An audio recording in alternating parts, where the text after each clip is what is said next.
Welcome to Ijeoma's Moonlight Tales. Today's story is titled Nobody Wanted to Marry Her Until the Canadian Visitor Arrived. In a small, vibrant village called Oboro, located within the heart of Nigeria, lived a young woman named Adanna. Her father Dike loved her more than life itself, especially after the death of her mother when Adanna was just 19. Dike became her entire world.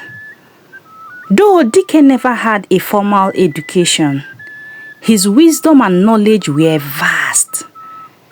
His interactions with white men who had visited Oboro years ago had transformed him into one of the wisest men in the village.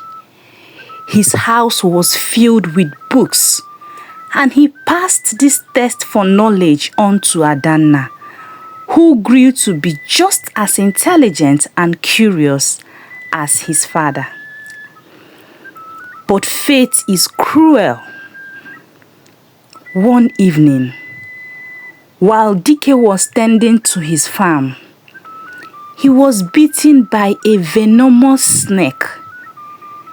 The wound went untreated, and after days of suffering, he passed away, leaving Adanna heartbroken and alone.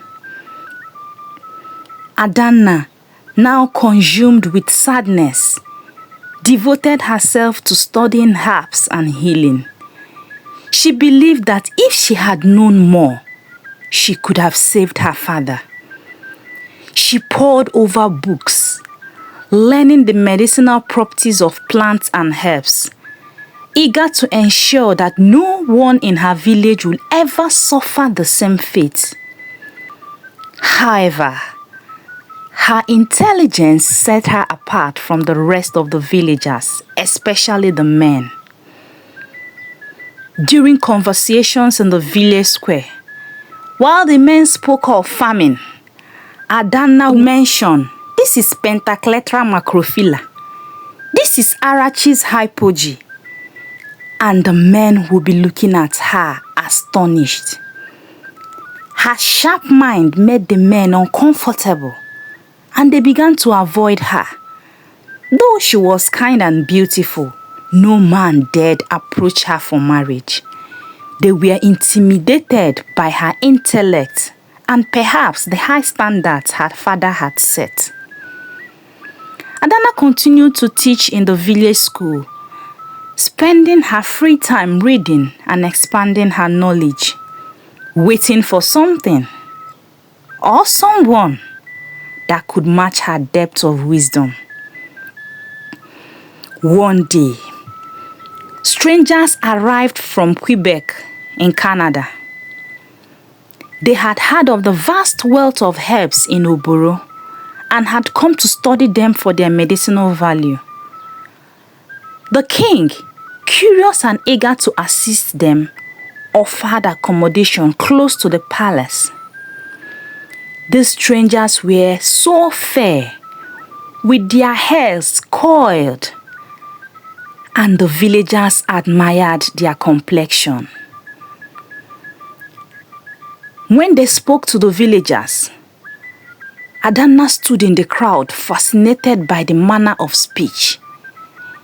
Though they spoke more of French than English, Adanna, with her quick mind, could understand them well enough.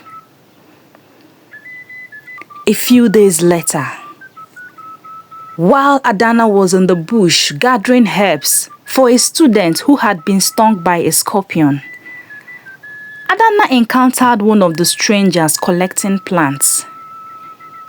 He was a kind man named Ken.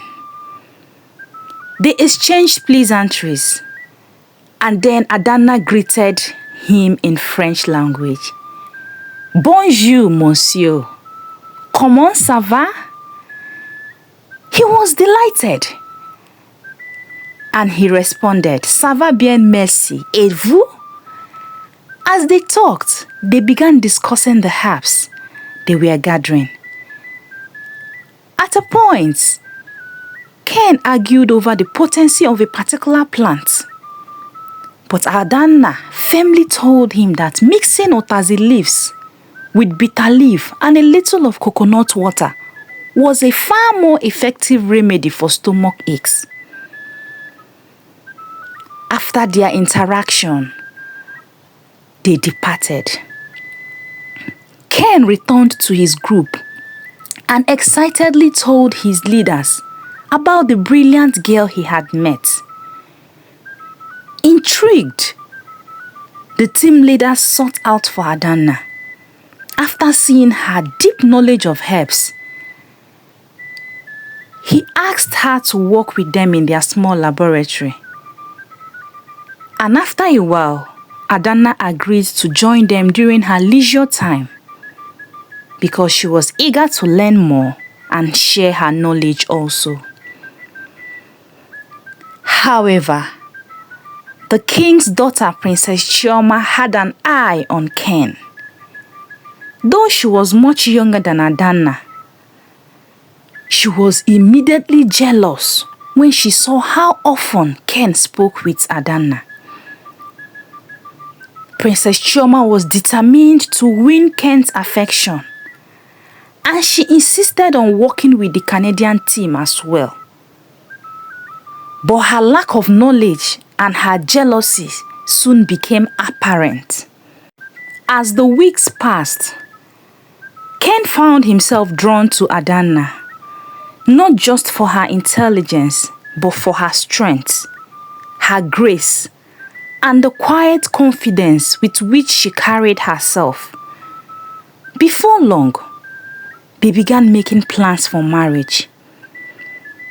When Princess Ijeoma discovered their plans, she was furious and went to her father, the king. She expressed her displeasures to her father, and in a bid to please her, the father passed a decree that any only surviving daughter of Oboro should not marry an outsider so that the lineage can continue. The king did this in order to appease his daughter. He issued the decree, and anyone in that condition who dared to marry outside the village would be banished. When Adanna heard the news, her heart was shattered. She was in pain, her heart broken. Ken too was distraught, not wanting to be the reason for Adanna's banishment. They decided to end their relationship. Adanna went home feeling so sad that evening. But as she sat in her home, tears streaming down her face, she spotted an old book her father had given her. The words echoed in her mind. Persist in the pursuit of what you want, no matter the cost. With renewed resolve, Adanna went to Ken and told him that she would rather be banished than live a life where she settled for less. Ken, moved by her courage, agreed that they should leave the village together. The next morning, they went to the king, declaring their intention to leave Oboro. The king, still bound by his decree, gave them his blessings, and he said, "You will live on one condition. You must not live with any herb from this village." Adanna and Ken agreed, and the next day, they set off in a boat, leaving behind the land that had shaped them both.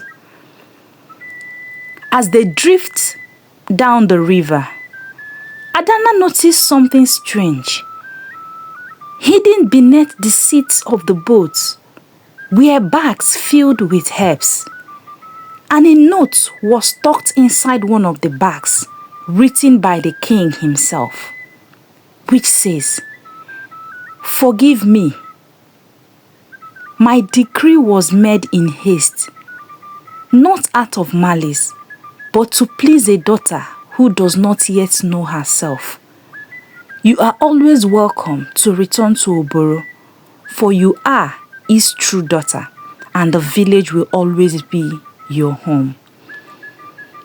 With that, Adanna and Ken sailed away. They began their new life together, where they shared love, happiness, and joy, and also where their shared love for knowledge would lead them to new discoveries, adventures, and happiness. The moral lessons. The power of knowledge.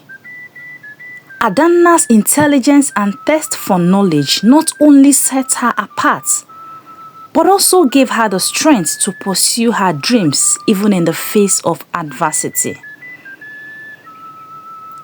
Adanna's refusal to settle for less and her belief in her own worth showed that sometimes following your heart is worth more than fitting into societal expectations. And lastly, forgiveness and understanding. The king's change of heart reminds us that people can make mistakes, but forgiveness can heal even the deepest wound. Thank you so much for watching, and I hope you enjoyed this episode. See you in my next one. Bye.